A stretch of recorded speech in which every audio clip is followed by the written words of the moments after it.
Hey, Jack here with Two Brothers Adventures out in the Sonoran Desert, just messing around, trying a few things to build our confidence with our fire starters.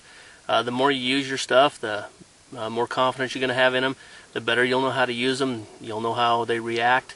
When you're in an adverse condition, you'll have the confidence that they're going to work, and you'll also have worked some of the bugs out, and you'll be very comfortable with using them.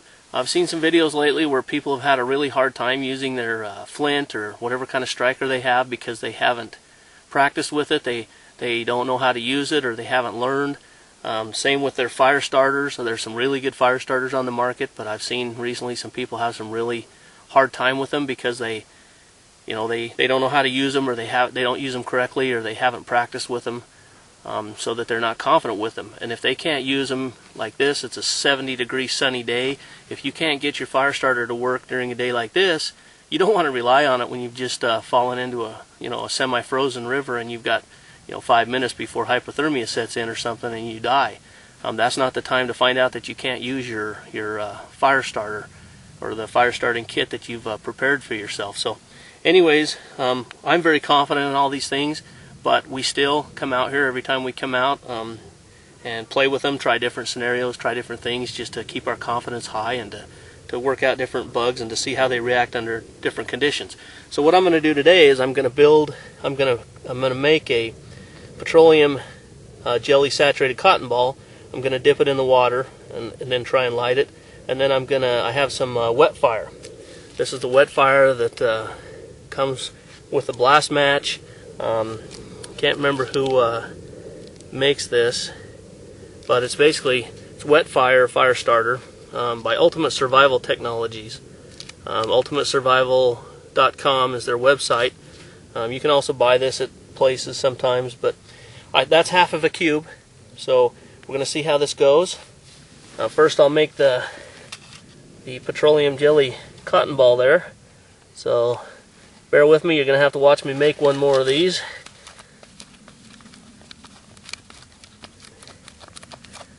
So I just got to get that pretty saturated through there. Got a chunk of dirt in it. That's no big deal, but there's a lot of ways to make these cotton balls to saturate them. Some people put them in their hands, some people dip them into the container. This is just the way that I like to do it. Works really well for me. I seem to have good luck this way and just get the right amount on there. So okay, anyways, I got that out now. Okay, so there's my petroleum jelly saturated cotton ball in my WetFire. I'm going to dip both of them for the count of 3 into this water, bring them back out, shake them off, and see if I can get them to work. A bowl of water here. Just standard bottled water that we brought with us. So first I'll put the petroleum jelly cotton ball in there. 1001, 1002, 1003.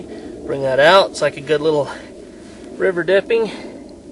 Gonna tease that apart, get some of those fibers exposed there. Okay, now the WetFire dunk 1001, 1002, 1003. I'll pull this out. Okay, now with this WetFire, the mistake a lot of people make is that you're kind of supposed to shave it similar to magnesium. You can't just light the block very easily.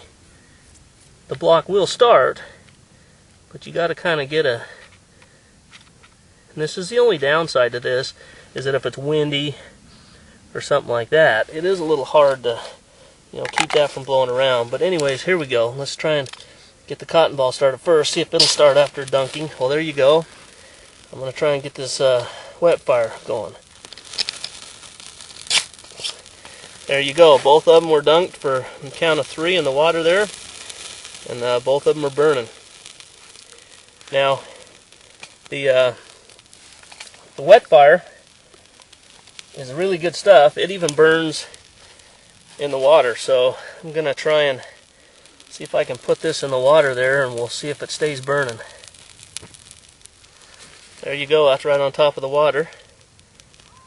Just for fun, I've never done it before. Let's put the cotton ball on the water and see what happens. Well, that's working good too. Let's melt my bowl. But as you can see, Cotton ball's out now, but that WetFire stays burning. So, you know, you could get that out with something. Bring it over here. Oh, well, okay. So I put it out. So now I'll get my knife out again. It was back in the water.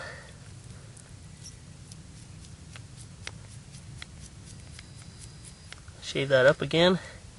Give me a nice little pile there of smaller stuff. Back to the blast match.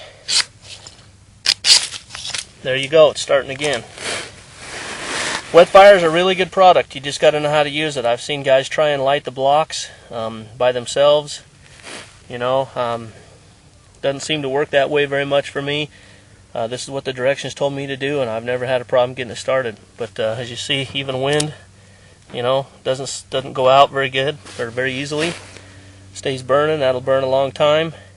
So anyways, I've had good luck with both of these fire starters, even when you get them wet. So the key is, like I said at the starting, is to get out and use these things and make sure that you can use them on a bright, nice, sunny day when your life doesn't depend on them, because you know, you don't want to try and find out that you can't make one of these types of fire starters work when it really counts and somebody's life's on the line. So this is Jack with Two Brothers Adventures. My brother's been running the camera handheld there for this episode, and just telling you, get out and enjoy yourself, and when you're out messing around, try some things and be comfortable with your equipment.